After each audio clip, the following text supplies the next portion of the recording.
Olá, boa noite pessoal de Fazenda Rio Grande. Eu sou o Muriel Spaller, estou aqui com o Emerson Oliveira. Nós estamos aqui representando o povo fazendense, certo? Para entrevistar os candidatos a vereadores e a prefeito da cidade de Fazenda Rio Grande nesta eleição de 2016. Hoje eu estou aqui com o Silas Pinheiros, certo? Muito obrigado por ter me recebido, certo? Satisfação, Muriel. Fico muito feliz, viu, de participar desse debate, dessa conversa, especialmente por ser o primeiro pré-candidato entrevistado. Perfeito. Nós que agradecemos a sua disponibilidade de nos atender. Emerson, nós estamos aqui representando não somente o povo fazendense, mas também o grupo de eleições 2016, que tem muitas pessoas que participam conosco nesse grupo no Facebook, onde nós estamos sempre debatendo, sempre discutindo o andamento da política dentro da cidade de Fazenda Rio Grande. Como o Silas é o nosso pré-candidato, né, a vereador, Silas, certo? Nós queremos começar a perguntar para você, certo? E pedir para que você possa falar um pouco da sua história de vida, certo? Da sua história política dentro do município. Claro que sim. Muriel, eu vim para a Fazenda Rio Grande junto com a minha família já faz quase 20 anos. O tempo que eu vim para cá era um tempo difícil, bem diferente do que é hoje. Fazenda Rio Grande era uma região que tinha terrenos muito baratos, a gente veio com uma grande dificuldade na realidade. Meu pai desempregado, né? Minha mãe tinha acabado de ganhar minha irmãzinha recém-nascida. A gente veio morar numa casa de madeira que deu para construir com a assento do meu pai, num terreno pertinho do Terminal Novo. E ali eu cresci, né? Ali foi minha história, ali foi minha adolescência, minha juventude, né? E o que aconteceu? Eu achei interessante lembrar que naquele tempo a Fazenda Rio Grande era uma cidade muito violenta. Em que pese hoje a violência ainda seja um dos grandes problemas da cidade, naquela época a violência era o pior problema de Fazenda Rio Grande. E a gente via situações assim de várias famílias que deixavam o município, que iam embora, que vendiam o terreno a preço de banana. Por quê? Porque a situação da segurança era um caos. Eu lembro de várias situações de briga de gangues, de tiroteio, né? Minha mãe ficava assustada, escondia a gente dentro do banheiro. E eram situações assim. Cresci, estudei no Colégio Arnaldo Cusato, estudei na Escola Interativa. Quando, no ensino médio, eu fiz um concurso para estudar no Colégio Estadual do Paraná. E foi no Colégio Estadual do Paraná que eu desenvolvi um gosto pela coisa pública. E aí a gente via como que as coisas do Estado funcionavam e a gente via a necessidade do papel da nossa participação como cidadão. Fiz a faculdade de Direito e sou muito feliz por isso, né? Então a gente passou momentos de dificuldade, momentos assim que foram momentos que a gente quase perdeu tudo, até mesmo quase a esperança, né? Mas foi isso que a gente encontrou a fé em Jesus e através disso posso dizer que a minha vida mudou, que a minha vida melhorou bastante, né? Eu passei a ser empresário uns anos para cá e também como advogado desenvolvo assim um papel que eu amo demais, né? Para poder defender o direito das pessoas e poder ajudar as pessoas. Mas eu acho muito interessante salientar, em 2014 e 2015 eu trabalhei no Congresso Nacional, trabalhei na Câmara dos Deputados, assessorei o deputado Takayama, assessorei o deputado Sérgio Souza, e foi uma experiência de vida assim para mim extraordinária, né? Foi um contato muito próximo do Poder Legislativo. Quando que eu vi essa necessidade de participar mais ativamente da política? Isso começou em 2012, fui candidato a vereador em 2012, fiquei como suplente, faltavam 85 votos para que eu me elegesse. E eu via de que forma? Minha principal bandeira era uma bandeira pela juventude, uma bandeira contra as drogas, né? Eu via essa necessidade do nosso município, né? Porque as coisas têm que mudar, as coisas têm que acontecer, as coisas têm que ser colocadas em prática. E às vezes a gente tem o costume, né, de reclamar, de criticar. Eu também critico, né? Que está ruim, eu acho que assim, a gente critica mesmo, mas a gente também tem que apontar a solução. A gente tem que mostrar como que o problema vai ser resolvido e como que a cidade pode ser diferente. E eu resolvi assumir esse papel. Não apenas o papel de crítico, mas o papel de protagonista de uma mudança.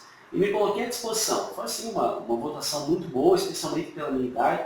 E agora, em especial, né, sendo pré-candidato nessa eleição, a gente tem um projeto que é um projeto muito abrangente, um projeto de ideias que podem ser realizadas, sim, que não destoam com a realidade, são projetos, como eu digo, que tem começo, meio e fim. Não é dizer, eu vou construir um estádio do Maracanã aqui. Não, não é isso. É coisa que dá para fazer com o recurso que a prefeitura tem, né? E especialmente com a competência técnica necessária. Que é algo que eu gosto de dizer, mulher, é o seguinte, o cargo legislativo, né, o cargo de vereador é um cargo especialmente, principalmente para fazer lei. Como é que uma pessoa faz lei se ela não entende lei? Se às vezes não sabe nem escrever o nome. Né? Então a Câmara ela precisa ser diferente. Por isso que o tema que eu tenho trazido até agora nessa pré-campanha, né, que é uma pré-campanha propositiva, é vamos falar sério. Por quê? Porque a cidade ela precisa ser levada a sério. Né? Então o que eu trago? Né? Eu trago esse compromisso, essa experiência do Congresso Nacional, de saber como funciona o processo legislativo, porque não adianta chegar lá sem saber como é que funciona, conhecendo também as necessidades do município, e especialmente qual a competência técnica necessária para trabalhar com o povo, mas para trabalhar bem. Uma pergunta? Vou fazer perguntas, sim. Separei uns aqui. Então, por que decidiu ser um vereador?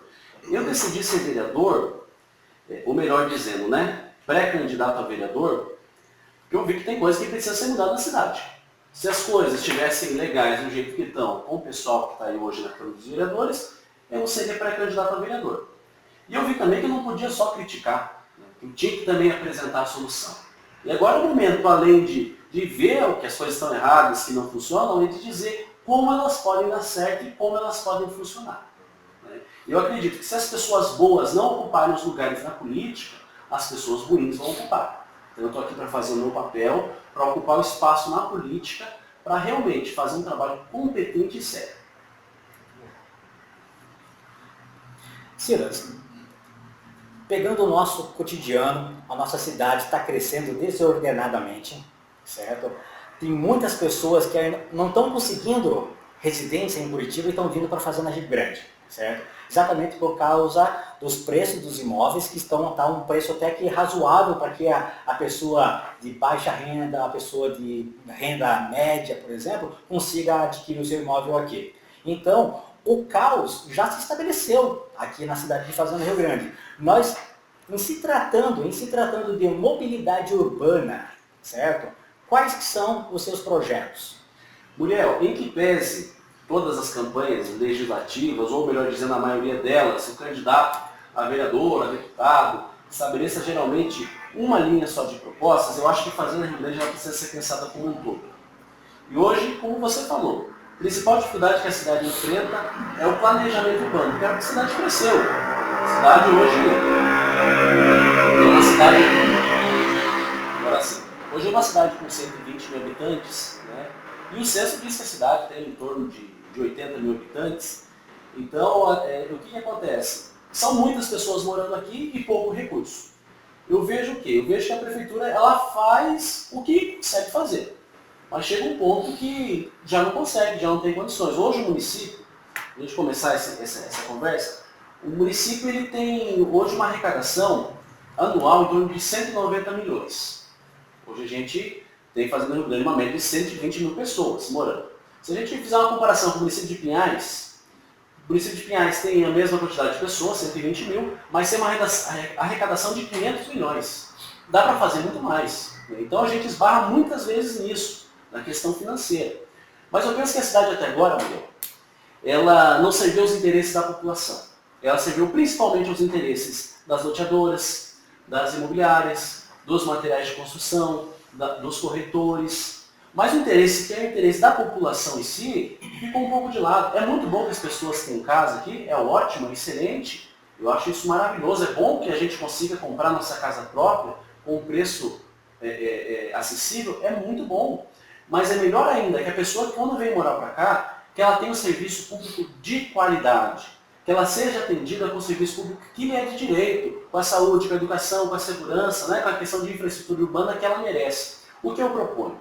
Eu proponho repensar o planejamento urbano de Fazenda Rio Grande através de ideias como, por exemplo, o plano diretor de Ribeirão Preto. O que eu acho que dava para fazer?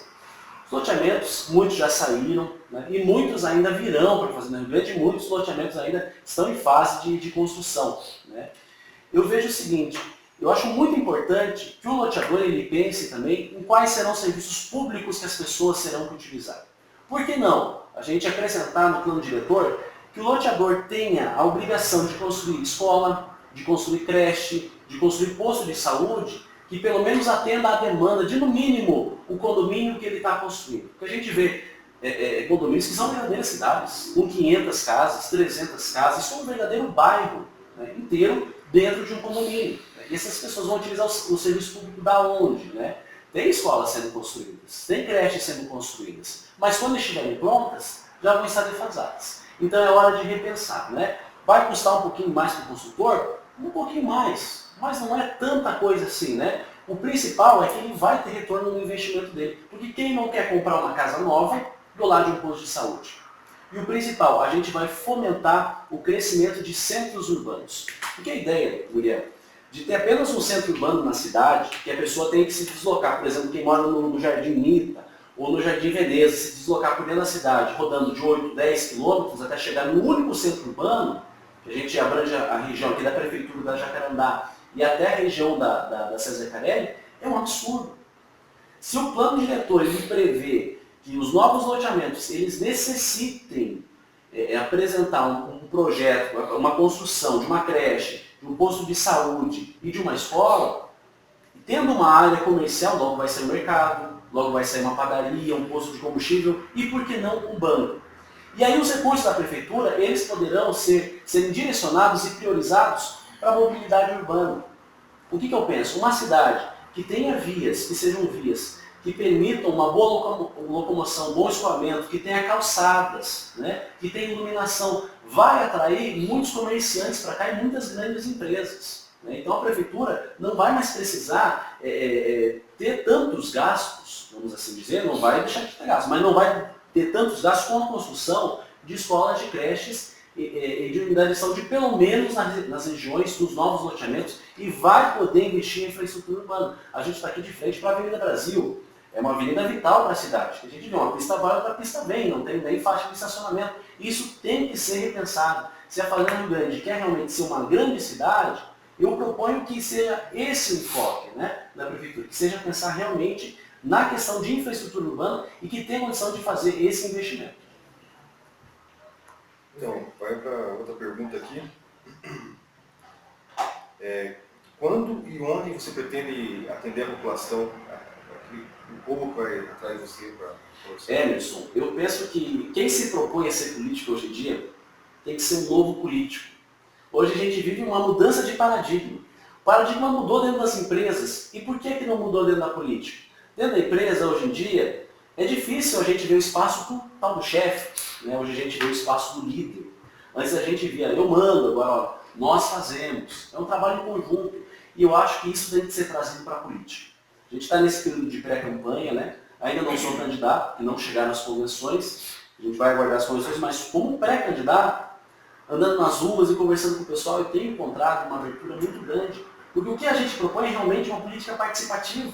Não é eu vou fazer, é nós vamos fazer. Essa ideia. O que você acha, o que o outro acha, o que a gente pode concretizar. E nessa questão de atendimento, como que eu vou fazer? Eu tenho um ônibus, né? Um ônibus que é um ônibus palco. Meu projeto, claro que se tudo der certo, né? É muito cedo ainda para dizer, mas se essa vitória, né? A gente tiver essa vitória, meu projeto é fazer dele um gabinete móvel. Para quê? Para cada 15 dias pelo menos fazer evento no bairro e estar em contato direto com a população. Hoje, o vereador aqui fazendo Rio Grande não tem gabinete. Isso agrada a quem? Agrada ao vereador que não quer prestar um atendimento para a população. Ah, onde é que encontra ele? Isso é uma boa pergunta, né? Porque a Câmara dos Vereadores tem o gabinete do presidente da Câmara e dos demais vereadores. Isso tem que ser repensado, né? Então, eu me proponho ter uma solução além de ter um local fixo, que eu acho que isso é muito importante, porque não um gabinete móvel também, para que a gente consiga ter um acesso direto até a população, vendo o que eles pensam, porque o mandato é participativo. Eu penso que tem que ser assim. Não adianta prometer o que não dá para fazer, não adianta dizer que vai construir algo grande, sendo que não há condição financeira, né? Mas, dessa forma, tendo contato com as pessoas, claro que o cidadão também vai entender aquilo que é possível fazer dentro do orçamento do município. Silas, focando então a área mais de vereador. Se você for eleito, e se houver discussão na Câmara a respeito de projetos de ideologia de gênero, kit gay nas escolas e escola sem partido, qual vai ser a sua posição? Muriel, eu sou filiado ao Partido Social Cristão. Eu trabalhei assessorando o deputado estadual, que também é pastor, Takayama, né? E a gente tem uma linha muito bem definida nessa questão. Um Partido Social Cristão. A gente é contra a ideologia de gênero, eu sou contra a ideologia de gênero, eu sou contra kit gay nas escolas, né? Eu respeito a opção sexual de cada um. Eu acho que isso é inerente, é essencial, eu sou advogado, eu respeito, né? Mas eu acho que o local de trazer essa ideologia não é dentro da escola. Eu acho que a família ela tem que ser respeitada, né? E esse é um ponto assim, fundamental, né, da minha construção ideológica. Né? A família tem que ser respeitada na educação que ela dá, no ensino religioso que ela dá para a família. Então eu digo, eu vou ser contra. Se vier um projeto desse, eu vou votar contra e vou conversar com os meus colegas também para que sejam contra. Porque, Muriel, é inaceitável. Né? Meu posicionamento é o posicionamento do Partido Social Cristão. Perfeito. Em relação à ideologia de gênero, ok, você já falou kit gay também, e a escola sem partido? Eu acho que é muito importante a gente pensar sobre esse tema. Né? Eu tenho muitos colegas advogados e professores que eu admiro muito que são contra essa ideia, mas eu não sou contra, não. Eu sou a favor. Porque durante a educação que eu tive, eu vejo assim, nas instituições que eu estudei, tinha instituição que não tocava sobre assunto, tinha instituição que falava que o bom mesmo era o socialismo, o marxismo. Gente, eu vou dizer uma coisa para vocês, eu não acredito e não vejo solução nenhuma com o marxismo, com o socialismo, não. O Brasil tem que entender que ele é um país capitalista, que valoriza o trabalho, que valoriza a livre iniciativa. Isso é um país capitalista. Agora a gente dizer que o capitalismo é ruim, gente, tem que superar esse negócio de dizer se é bom ou se é ruim. É o que é. O Estado, é claro que o Estado, ele tem que ser um Estado forte. Hoje a gente tem o quê, mulher? A gente tem um Estado grande, é um Estado que está presente em todas as coisas. A gente vai comprar uma bala, o Estado está presente ali com o imposto. Mas é um Estado fraco.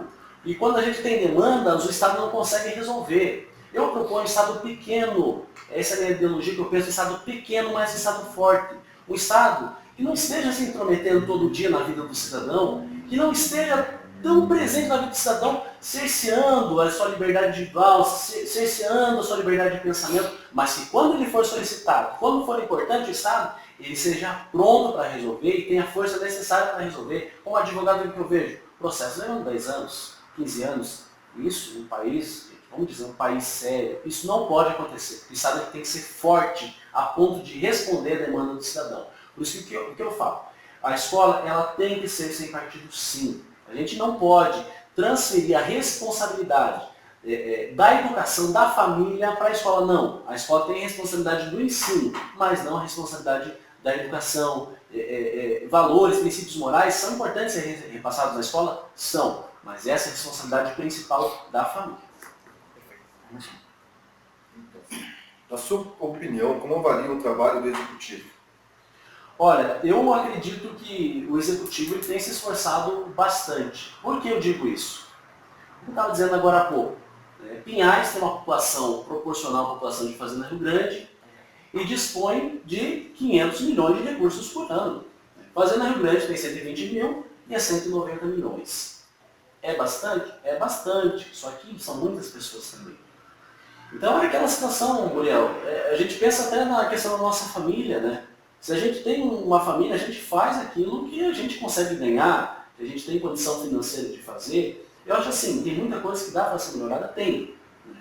Por isso até que eu me proponho, sou pré-candidato a um cargo legislativo, porque além de legislar, de fazer leis, é obrigação também do vereador fiscalizar. Né? E por que não orientar, ajudar com ideias, ajudar com projetos, né? Então acho que assim, tem muita coisa que pode ser melhorada. E não é difícil de melhorar, sabe? Claro que a grande dificuldade, o grande problema é a questão financeira hoje. Então, que forma que eu posso avaliar? Eu acho que o executivo ele tem se esforçado muito. A cidade já mudou bastante. Quem disser que a cidade não mudou está mentindo. Né? Os quase 20 anos que eu moro aqui, eu já vi muita mudança. Né? Questão de segurança, questão de saúde, questão de infraestrutura, eu já vi. Né? A gente não pode estagnar, não. O desenvolvimento não pode parar. Né? Mas eu vejo que o executivo faz o que ele pode, dentro das condições financeiras que ele tem. Vamos chegar um gancho aqui na pergunta. E o legislativo?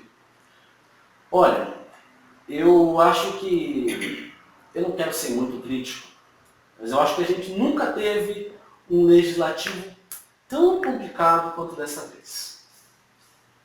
Um legislativo tão difícil de dialogar, de falar sério mesmo sobre a cidade, de ter uma conversa alto nível. Eu vejo uma dificuldade muito grande. Quem acompanhou já uma sessão da Câmara vai ver. Eu acho inaceitável que tem um vereador que trabalha para o povo, que recebe do povo e que não sabe nem ler direito, gente. Isso tem que ser repensado. Os caras não sabem nem ler. Pode até ter boa intenção, Emerson, mas a gente sabe qual que é o lugar que está cheio de boa intenção. Não basta a boa intenção. Tem que saber fazer e precisa de competência técnica. E a gente tem que entender que boa parte do que acontece no município não é responsabilidade do prefeito e do executivo apenas, não. É responsabilidade também dos vereadores, especialmente quando a gente fala em plano diretor, especialmente quando a gente fala de leis. Por isso que o nome se chama Poder Legislativo, que faz lei, Poder Executivo, que executa as leis. A administração pública, o Poder Legislativo, não pode fazer nada além do que a lei determina. E quem faz essas leis são os vereadores. Então como é que a gente quer cobrar que o prefeito faça? Se os vereadores, na hora de fazerem as leis que vão dizer o que o prefeito tem que fazer, eles não fazem, né, o trabalho como tem que ser feito. Então, por isso mesmo que eu me proponho, né, sou pré-candidato a um cargo legislativo, que eu acredito, precisa mudar e tenho fé em Deus que ano que vem vai ser uma Câmara diferente, uma Câmara alto nível, que vai levar a cidade bem mais a sério. Silas, você falou que o Legislativo atualmente está muito a desejar. Meados do ano passado, eles fizeram um projeto para aumento dos próprios salários, de 6.100 para quase 12 mil reais. E em toque de caixa, em véspera de recessão da Câmara, por quase um mês parado. Certo? Depois da repercussão que nós fizemos na internet, em rádio e TV, esse projeto não teve o aval do prefeito e foi vetado. Mas porque nós, a população, fizemos o barulho virtualmente, porque presencialmente, infelizmente, os fazendeenses ainda não participam na ativa, certo? O que você acha dessa bola fora, literalmente, que os vereadores deram, em aumentar o próprio salário de 6.100 para quase 12 mil reais, dobrando os salários, certo? E depois disso, foi proposto que eles reduzissem os seus salários de 6.800, que está hoje, para o salário de um professor em início de carreira. Qual que é a sua opinião a respeito disso? Eu vejo da seguinte forma, eu não dependo de salário para concorrer a um cargo público. Né? Eu sou, como pré-candidato, e o que me move não é a questão salarial. Por quê? Porque eu sou jovem, mas eu sou batalhador. Eu trabalho dia, trabalho à tarde, trabalho à noite. Tenho meu comércio, tenho meu escritório. Então eu não vou ser sustentado por salário que venha da Câmara dos Vereadores. Eu acho que o salário do político, mas não, isso, talvez não falando só apenas de fazer um grande, mas o salário do político tem que ser um salário compatível com a realidade do povo brasileiro. E não só o salário do político, o salário do juiz, né, o salário dos promotores, porque a gente fala muito, né? Prefeito, vereador, deputado, presidente, mas esquece que também existe o poder judiciário. Eu acho que tem que ser um salário compatível. Né? Um aumento de 100% na atual conjuntura que a gente vive, na crise que o Brasil vive, olha, eu acho que eles podiam ter repensado isso e feito de outra forma. Eu acho que isso não poderia ter acontecido. É um valor assim, muito alto. Né? O salário mínimo é R$880. Muitas famílias elas se sustentam com isso. Só que eu digo o seguinte para você, Muriel. Não adianta um vereador abrir mão do seu salário e os outros continuarem ganhando. Não adianta. Eu acho que o negócio tem que valer para todos. A política tem que ser repensada para todos os vereadores, mas ela tem que ser repensada também a nível nacional. Para os deputados, governadores, presidente, prefeito, tem que valer para todo mundo. Isso é importante ser repensado. E aí o que a gente coloca na balança? Né? A gente coloca que a administração pública não é feita só de prefeito e vereador. Tem secretário também tem diretor, também tem assessor, são diversos cargos. A gente tem que colocar isso na balança também e repensar isso como de uma forma geral. A gente vê países na União Europeia em que as pessoas que se candidatam a um cargo público, elas têm consciência que não vão receber nada, que não vão receber salário. Algo que dá para fazer no Brasil, Dá para fazer, mas tem que valer para todos, né? Porque a gente sabe que ainda a questão financeira, infelizmente, ela muda muito. O cara que tem condição financeira pode fazer um marketing melhor, pode estar aparecendo mais, esse vereador está trabalhando, o outro não, né? Tem que ser repensado. Mas objetivamente, eu acho que esse valor aí foi realmente uma boa forma, como você falou. Né? E a gente vê nisso a necessidade do cidadão fazendo isso, ele está mais presente. Que o poder legislativo é da casa do povo. Seja vereador, deputado, federal, deputado estadual, representa diretamente o povo, representa os seus eleitores. Então é necessário, importantíssimo, né, que os eleitores estejam mais presentes mesmo, né, que fiscalizem, que acompanhem todo esse andamento. Né, e, por fim, bom, a gente finalizar nessa essa questão. Eu sou contra esse aumento, eu acho que ele não tem cabimento na conjuntura que a gente vive. Né? E às vezes a gente pode taxar até como desrespeito ao cidadão. Está se cogitando que na próxima legislatura o povo fazendense faça uma campanha para que a redução do salário dos vereadores aconteça mesmo, certo? Você incentivaria os demais companheiros, os demais colegas vereadores, que, se você for eleito, a concordarem com esse pensamento? Claro que sim, Muriel. A gente vê a Câmara de São Mateus do Sul reduzir para um salário mínimo, um salário de vereador. Mas tem que valer para todos. Exatamente. Não adianta valer para um só, tem que valer para todos. Eu acho que é uma ideia muito boa. Aí a gente vai ver quem realmente está lá por querer trazer uma mudança para a sociedade e trabalhar pelas pessoas. Que infelizmente hoje, o cargo de vereador é um trampolim para algumas pessoas que não têm estudo, né, que não têm condição de desempenhar um bom trabalho pelas pessoas e que vê aquilo como uma oportunidade de vida. Não é, gente, aquilo é trabalho. E é trabalho que tem que ser bem feito. Né? E a questão salarial, eu sou muito a favor que ela seja repensada, mas para todos. Então, Silas, eu e uns colegas tentamos mudar o horário ali Da sessão. da sessão, que não é, nossa, o horário agora é 3 horas, né? Antes era às 9 da manhã, 9 9 e meia, agora virou para as 3 horas da tarde. O trabalhador não consegue acompanhar. Aí nós queríamos saber se você apoiaria ter uma mudança mais pra frente. Sem dúvida, sem dúvida. Né? Eu apoiaria sim uma mudança de horário. Já foi conversado com os vereadores, né? Só que ninguém abraçou a ideia, entendeu? É porque é muito fácil fazer uma sessão, gente, na Câmara, quando tem pouca gente assistindo. Né? Pouca gente que seja do povo mesmo assistindo. É muito fácil, debate o que quer. Eu sou muito a favor que isso que seja mudado, talvez até para o final de semana. Por que não? Talvez no sábado à tarde. Por que não? Nada impede. Não tem impedimento para isso. Que as pessoas realmente possam acompanhar, né? Mas para isso a gente passa por outras situações. A gente passa por uma situação. A Câmara de Vereadores ela precisa ser repensada em questão de estrutura, para comportar mais pessoas, porque é importante que as pessoas acompanhem o debate. Né? Eu acho isso que é essencial. E outra coisa, Muriel, quem já foi na sessão, fala, olha, agora nós vamos votar o projeto número tal, do ano tal. E daí, qual que é o projeto, gente? E o que é isso? O que é o projeto? Eu podia falar, olha, hoje a gente vai votar o projeto que fala sobre Programa Segurança Integrada, o projeto que eu vou falar daqui a pouco. O projeto ia apresentar uma ementa, um resumo do projeto. Uhum. Isso tem que ser repensado, porque agora você faz, como você falou, Muriel, negócio às vezes é toque de caixa, às vezes perto de recesso, né? Sem dizer, ó, o projeto é o número tal do ano tal. Tá, mas versa sobre o quê?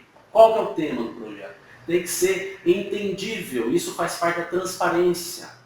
Que os atos públicos eles têm que ser transparentes. E isso faz parte da transparência, que a pessoa, que o leitor, que o interlocutor entenda o que está sendo votado. Perfeito. Mais uma moção? Vou fazer mais uma pergunta aqui. O que você acha da transparência da Câmara?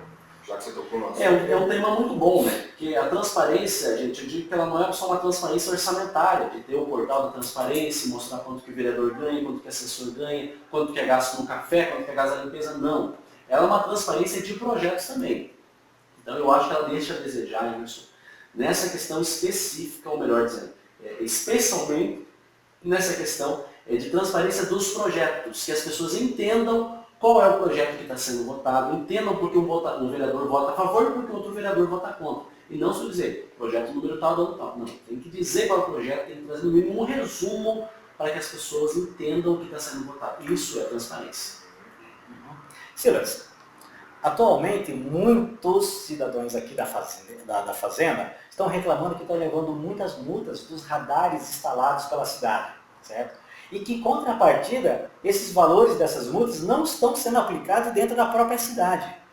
Você, como vereador, como poderia trabalhar em prol da população fazendense, porque a urbanização, as faixas de pedestres, as lombadas, as ciclovias hoje não tem, mas poderia ter no futuro, entendeu? As placas de sinalizações para deficientes, vagas exclusivas para idosos, entendeu? Como que poderia ser revertido, já que a Faztrans, certo? E que controla essas lombadas eletrônicas, que controla o trânsito da nossa cidade, poderia trabalhar em melhor para os motoristas aqui da cidade.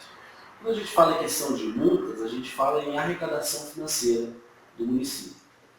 E existe a arrecadação financeira ordinária, que são as verbas previstas, né?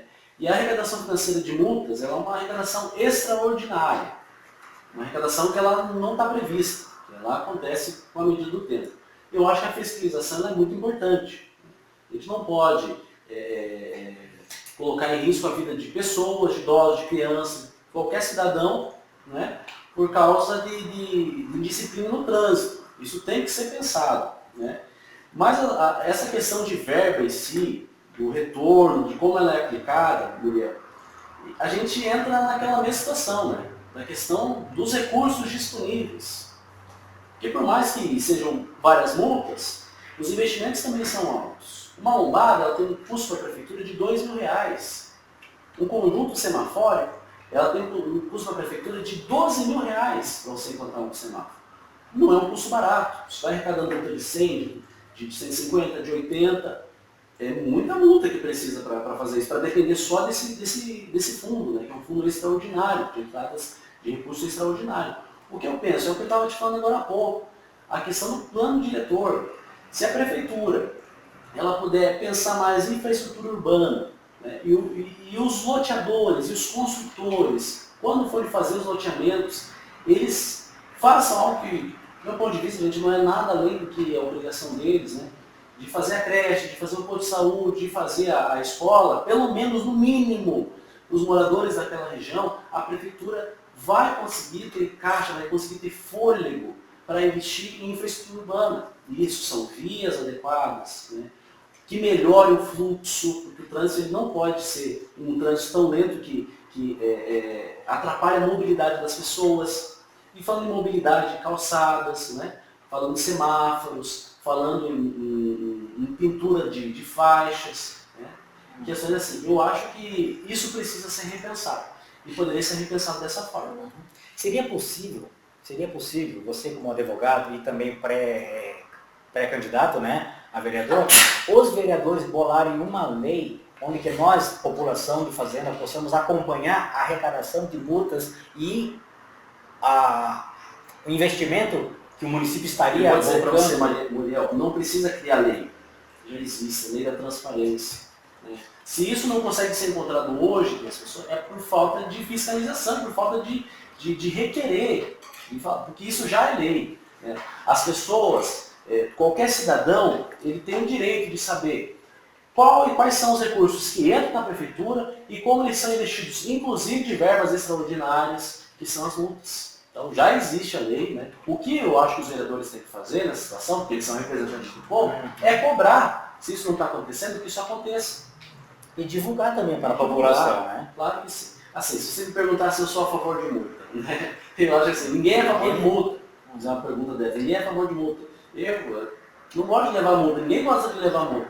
Mas são situações que às vezes são necessárias para organizar o trânsito. Sim. Mas é claro, é um mal necessário. Não vou dizer que assim seja um mal, Muriel. Eu digo assim, é necessário, mas dentro dos limites da lei, sabe? Dentro do limite do que é correto. Agora, eu sou contra, sair lutando a todo direito, sou contra. Mas eu sou muito a favor que o trânsito ele seja um trânsito organizado, um trânsito ordenado, e que isso demonstra também respeito com o cidadão. Porque o cidadão, quando ele está sendo no limite de velocidade, ele leva uma multa, é difícil até que ele recorra, porque ele sabe que ele estava errado. Né? Quando estava sensível em diversas situações. Mas agora, né, situações assim que ultrapassem esse limite do bom senso, né, aí fica difícil. Isso tem que ser levado em consideração nessa questão de multas. É questão do bom senso, especialmente questão de educação também no trânsito. Né? A gente tem que pensar em questão de vida, em questão de prevenção a acidentes, muito mais do que em arrecadação. Porque, Muriel, eu não acho que seja isso agora. E isso não pode se tornar jamais. A chamada fábrica de multa não pode ser. É um recurso extraordinário, mas o município não pode esperar esse recurso para fazer alguma benfeitoria, não. Né? Porque não é uma fábrica. A multa acontece com uma penalização. Por exemplo, porque quando uma pessoa estaciona numa vaga de deficiente físico, ela sabia que estava errado. Se ela levou uma multa, ela vai entender por que levou uma multa, né? Uma fiscalização. Mas o recurso destinado à infraestrutura urbana, a questão ali de trânsito, precisa necessariamente ser um recurso, né, que não dependa de verbas extraordinárias, mas sim de recurso ordinário, que é o que está previsto, porque tudo passa por lei orçamentária.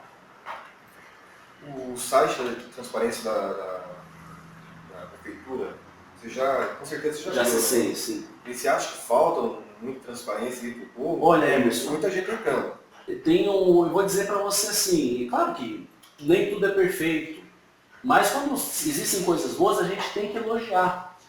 Por quê? Porque a prefeitura ela recebeu nota 9 no portal Transparência. Recebeu uma nota muito boa. Assim, o portal Transparência da Prefeitura de Fazenda Rio Grande hoje é um dos portais mais transparentes do Paraná. Então a gente vê ali o recurso que entra hoje, o gasto que entra hoje, amanhã, no dia seguinte, ele já está disponibilizado. Às vezes o que falta é facilidade de acesso. E quem procurar vai encontrar no portal da transparência. Às vezes falta facilidade de acesso. Pensar na questão de acessibilidade, de facilidade. E nem todo mundo entende palavras técnicas, né, termos técnicos. Então talvez facilitar um pouco mais. Mas os números não mentem. Esse prêmio que a Prefeitura recebeu pelo portal Transparência, realmente a gente tem que elogiar e é sinal de que funciona. Mas por que não pensar, claro, na facilidade, né, do portal?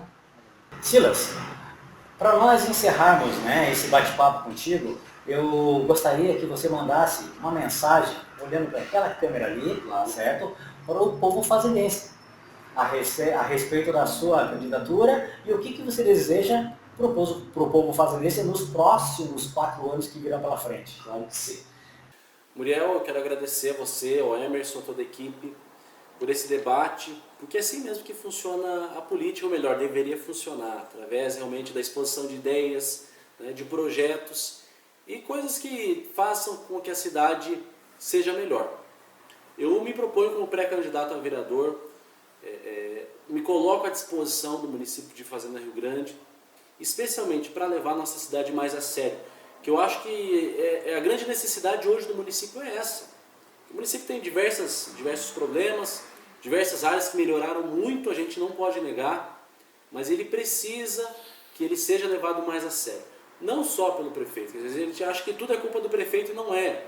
O vereador ele tem que também assumir as suas responsabilidades e assumir o seu papel, que é um papel importantíssimo para a construção de uma cidade melhor. Uma cidade que pense nas pessoas. O que me diferencia, Muriel, dos outros pré-candidatos, além da questão de bons projetos e de boas ideias, é a competência técnica.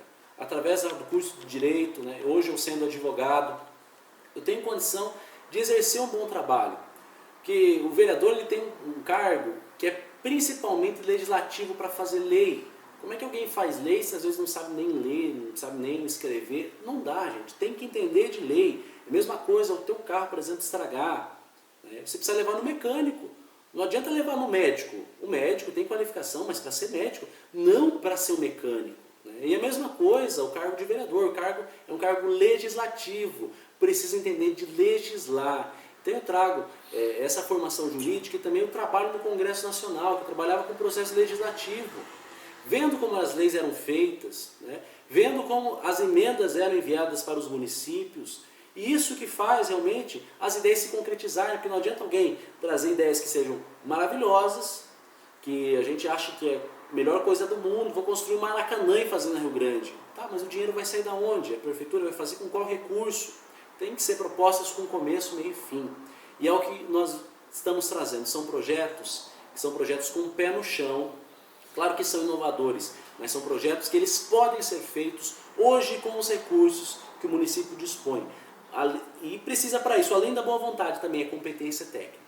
Né?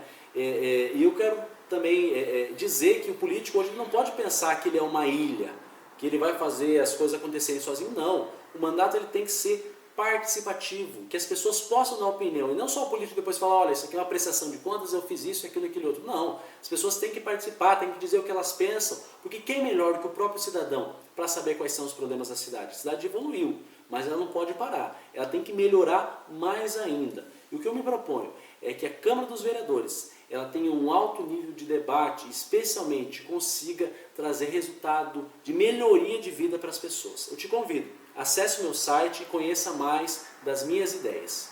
www.vamosfalarserio.com.br. Conto com o seu apoio. Venha junto nessa caminhada. Fazenda Rio Grande vai sim ser levada muito mais a sério.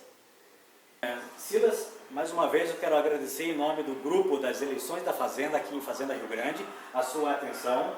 Te desejo sorte, Obrigado, que nessas eleições você seja muito bem sucedido e que Deus te abençoe rica e abundantemente, ok? Agradeço, muito obrigado. Tá certo. E você, você pré-candidato ou futuro candidato que queira participar também conosco de uma entrevista bem legalzinha, com bate-papo descontraído e bem maneiro, do jeito que você possa falar diretamente para o povo fazendense, entre em contato conosco. Nós estamos o grupo de eleições 2016 aqui em Fazenda Rio Grande, tá ok? Até a próxima. Boa noite. Tchau, tchau.